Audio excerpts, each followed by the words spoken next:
Jina langu naitwa Francis Mhina, ni afisa anaoshughulikia malalamiko na huduma kwa wateja EWURA Nyanda za Juu Kusini. Tuko kwenye wiki la huduma kwa wateja.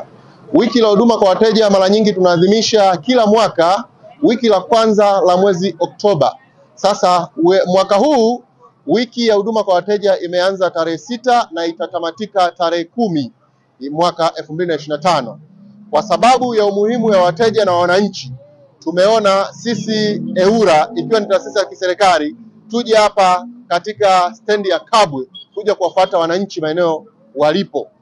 Tumeamua kutoka ofisini na kuja kuwafuata wananchi ili waweze kuleta shida zao, waweze kutatuliwa matatizo yao yanayowakabili kutokana na huduma tunazodhibiti kwa maana ya kuwa ya nishati na maji.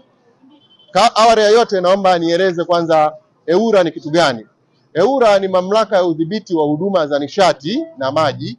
Imeanzishwa kwa sheria za nchi sura namba 414 ikiwa na lengo la kudhibiti sekta kuu mbili. Sekta ya kwanza ni sekta ya maji, lakini sekta ya pili ni sekta ya nishati.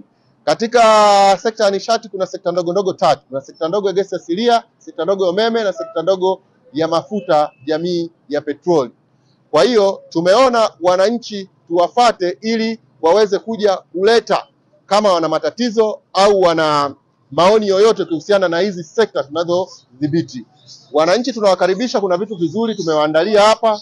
Mfano, matumizi sahihi ya gesi ya kupikia majumbani. Bila shaka kila mwananchi ana mtungi wa gesi nyumbani kwake, anapika na hii gesi ya kupikia majumbani, ambayo kama serikali yetu piga kampeni ya matumizi ya nishati safi na umuhimu wa matumizi ya nishati safi.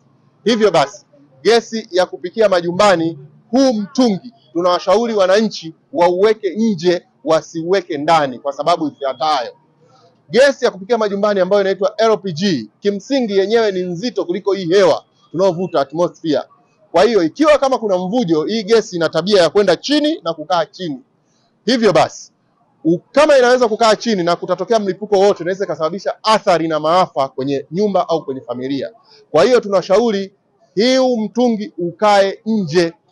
Na pamoja na kukaa nje, hii gesi imewekewa harufu. Kuna harufu fulani kitu kama kimeoza, utaweza kusikia ikiwa inavuja. Hivyo basi, ukihisi kama kuna mvujo wowote, tunachoshauri kama ni ndani, fungua milango na madirisha, hewa nyingi iingie ndani iweze kuichukua ile gesi ambayo tunasema huwa ina tabia ya kukaa chini na kuweza kuitawanya nje. Lakini cha pili, kama ni usiku, usianze kuwasha taa kwenye soketi. Ukienda kuwasha taa kwenye soketi ya umeme, mara nyingi ukiwasha kuna vicheche, kuwasha au kuzima, kuna kama vicheche fulani huwa vinatokea, lakini uvioni kwenye macho ya kawaida mpaka labda uweze kuchungulia kwenye ile socket. Lakini kitu kingine, usitumie simu ya mkononi. Ndio maana ukienda kwenye vituo vya mafuta wanaweka alama ya simu na kuikata hivyo, kwa maana usiweze kutumia simu. Hii simu unavyoitumia, huku ndani ya simu kuna mionzi, ambayo ile mionzi inaweza kusababisha kuna cheche fulani huwa zinasababisha. Kwa hiyo ikikutana na gesi au mafuta au mvuke wa mafuta, inaweza kusababisha mlipuko. Hivyo basi tunawaasa wananchi wasitumie simu, usiwashe au kuzima taa. Lakini pia nilisema uache hewa nyingi ingie ndani. Mtu mwingine anaweza kaona ili kurahisisha hewa kuingia ndani, ngoja niwashe feni. Kitendo cha kuwasha feni wakati gesi inavuja unaweza kusababisha mlipuko, kwa sababu pale unapowasha feni pia kuna hali fulani hivi ya cheche zinaweza zikatoka kwenye kile kifaa ambacho ni feni.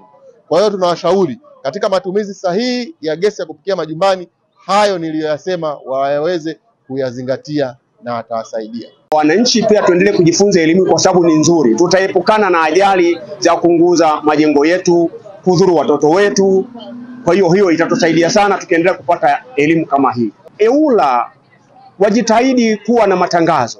Kwa maana wakati mwingine kuto kutangaziwa naweza nisijue. Kwa mfano kama leo mko hapa, nimejua kwa sababu nimeona bango niliposogea. Kwa hiyo kuna mambo mengine ambayo hatuyaelewi kwenye umeme, tumeelewa. Kwenye mtungi wa gesi tulikuwa hatuelewi kwamba mtungi wa gesi unatumiweje, na hii gesi inayotumiwa ni ya Mtwara au ni ya nje, tulikuwa hatujui. Tunalalamikaga tu mtungi wa gesi mbona tunauziwa bei, kumbe ile gesi sio ile ambayo tunania Tanzania, kumbe inatoka nje. Tumepata maelezo mazuri ya kazi yanayofanywa na EWURA na wananchi tumehamasika, na tutakuja kwa wingi kuendelea kupata maelezo yanayohusiana na kazi zao.